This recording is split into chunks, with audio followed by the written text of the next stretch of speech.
ആരംഭിക്കലാമാടാ.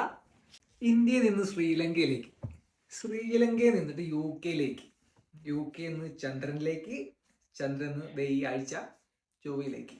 എന്തായാലും ആൻവിന് വച്ചടി കയറ്റാണ്, മുകളിലേക്കാണ് പോയിക്കൊണ്ടിരിക്കുന്നത്. പോട്ടെ, നല്ല കാര്യം. പല സ്കാം ഉണ്ടെന്നാണ് പറഞ്ഞിരുന്നത്. അത് ഒരു സ്കാം എന്തായാലും വിസ തന്നെ ആയിരിക്കും, വിസ കച്ചവടം അല്ലെങ്കിൽ വിസ തട്ടിപ്പ് തന്നെ ആയിരിക്കും എനിക്ക് ഉറപ്പായിരുന്നു. കാരണം യു കെയിൽ വന്നിട്ട് ചുരുങ്ങിയ കാലം കൊണ്ട് പൈസ ഉണ്ടാക്കിയിട്ടുള്ള ആൾക്കാർ, അതിൽ 99.9% ആൾക്കാരും പൈസ ഉണ്ടാക്കിയേക്കുന്നത് വിസ തട്ടിപ്പ് നടത്തിയിട്ട് തന്നെയാണ്. കുറേ ആൾക്കാർ വിസ കച്ചവടം നടത്തിയിട്ടുണ്ടാക്കിയിട്ടുണ്ട്. ഫ്രീ ആയിട്ട് കിട്ടുന്ന വിസയ്ക്ക് 10, 15 ലക്ഷം, 18 ലക്ഷവും 20 ലക്ഷവും ഒക്കെ വാങ്ങിയിട്ടുള്ള ആൾക്കാരുണ്ട്. അങ്ങനെ വാങ്ങിയിട്ടുള്ള ആൾക്കാരുണ്ട്. ഇപ്പം കുറച്ച് വ്യത്യാസമാണ്. ഇല്ലാത്ത വിസയാണ് ഉണ്ടെന്ന് പറഞ്ഞിട്ട് ഫേക്ക് COs കൊടുത്തിട്ട് പൈസ വാങ്ങിയിട്ടുള്ളത്. അപ്പം കുറച്ച് ക്രിയേറ്റീവ് ആയിട്ടാണ് ആശം ചെയ്തേക്കുന്നത്. കൊള്ളാം, നല്ല പരിപാടിയാണ്. മില്യണർ ആവെന്നൊക്കെ പറഞ്ഞാൽ ഭയങ്കര ഈസിയുള്ള പരിപാടിയാണ്.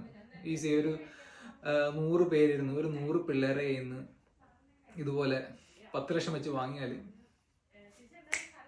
മില്യണറായി. സിമ്പിൾ പരിപാടിയിൽ ഇതൊക്കെ. എന്തുകൊണ്ടും റെന്റിന് എടുക്കാം. വീടോ കാറോ ആൾക്കാരെയോ എത്ര വേണമെങ്കിലും എടുക്കാം. അതെടുത്തിട്ട് അതിന്റെ പുറത്ത് പിന്നെ എന്ത് വേണമെങ്കിലും കളിക്കാമല്ലോ. പിന്നെ ബാക്കിയുള്ളത് നാവിന്റെ കഴിവാണ്.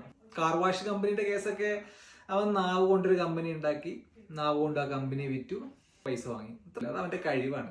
കച്ചവടം ഉണ്ടായില്ല എന്ന് പറഞ്ഞിട്ട് പിന്നെ കംപ്ലൈന്റ് ചെയ്തിട്ട് കാര്യമില്ല. കാരണം അതിന് മുന്നേ നിങ്ങൾ അന്വേഷിക്കണം ഈ ഫ്രാഞ്ചൈസിക്ക് ഇവരുടെ ബിസിനസ് എങ്ങനെയുണ്ട്, എത്രത്തോളം ബിസിനസ് ഉണ്ടെന്നുള്ളത് അന്വേഷിക്കേണ്ടത് ഇത് വാങ്ങുന്നൊരു ചുമതലയാണ്, ഉത്തരവാദിത്തമാണ്.